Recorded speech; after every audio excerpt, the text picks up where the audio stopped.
बहुत इंटरेस्टिंग है जानना कि दिल्ली में पॉल्यूशन की स्थिति सब लोग जानते हैं। आप देखिए सब लोग ऐसे जगह पे भागने की कोशिश कर रहे हैं जहाँ हरियाली हो, जंगल हो, एयर क्वालिटी बेहतर मिले। जब एयर क्वालिटी बेहतर होगी और ग्रीन एरिया होगा तो इस तरह के पशु-पक्षी हमेशा उस तरफ रुख करेंगे। ये तो खुशी की बात है। अगर कोई इस तरह का प्रेडेटर, इस तरह का बिग कैट जो किसी इकोसिस्टम को डिफाइन करता है, किसी इकोसिस्टम के फंक्शनलिटी को बताता है, अगर वो आता है तो ये हमें खुश होना चाहिए। हाँ, लेकिन लोगों के रहने की जगह में जब वो आता है तो लोगों को परहेज करना चाहिए। आप जरा बात करें सैनिक फार्म की, उसके पास में ही अशोला वन्यजीव अभयारण्य है। उसका काम है पशु पक्षी को रखना और वो सुंदर जगह है, सरकार ने बनाई है इसलिए। तो वहाँ मैं अखबार में पढ़ रहा था कि कुछ तेंदुआ रेसिडेंट तेंदुआ रहता है। तो बिग कैट्स की आदत है कि वो बाहर निकलना, एक्सप्लोर करना और सर्दी के दिनों में जब जल्दी अंधेरा हो जाता है, अभी देखिए दिन छोटा है, तो इस समय सबसे बेहतर होता है उनके लिए कि बाहर निकलना, बाहर की दुनिया देखना। संख्या बढ़ती है, खाने की समस्या आती है, तो बाहर में कुत्ते बहुत हैं और सैनिक फार्म को भी देखें तो वो भी ग्रीन एरिया की तरह है, बहुत बड़े-बड़े प्लॉट हैं, लोग कम रहते हैं। तो इन जानवरों को जब ऐसा लगता है कि डिस्टर्बेंस कम है तो सेटल होने की कोशिश करते हैं। तो ये नॉर्मल कैरेक्टर है तेंदुआ का और जहाँ से वो आया परमानेंट तो रह नहीं सकता इंसानों के साथ, वो वापस चला जाएगा और यही शायद इस तेंदुआ के साथ भी हुआ और वो वापस चला गया।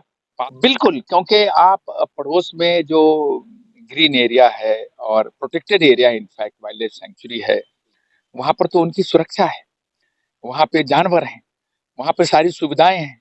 तो वो आपके पास क्यों रहेगा? बस यूँ ही वेंचर कर गया था, निकलता था, चला जाता है, चला आता है, ये उसका कैरेक्टर होता है। क्योंकि जब मुझे याद है यमुना बैरस पार्क में भी जब तेंदुआ आया, तो वो नदी किनारे से कॉरिडोर समझ के आया, कहीं कलेसर से आया या कहीं सहारनपुर से आया, नदी को कॉरिडोर इस्तेमाल किया, अंदर आया।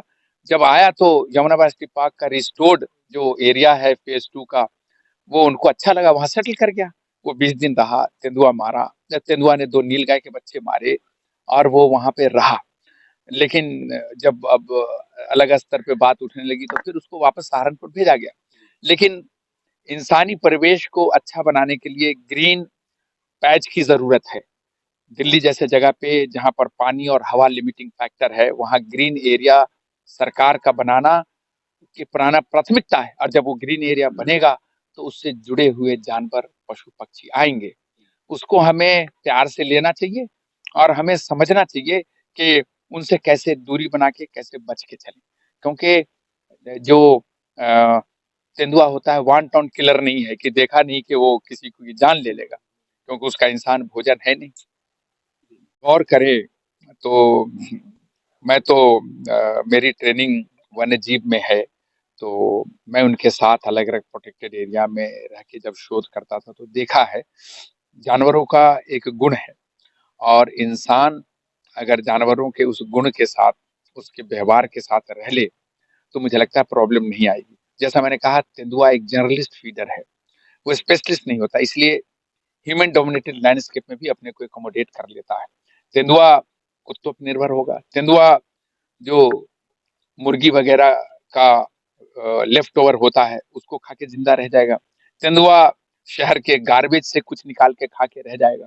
तो बहुत जर्नलिस्ट है, छोटे से झुरमुट में वो रहेगा, रात में आप कुत्ता आस-पास से खा के रह जाएगा।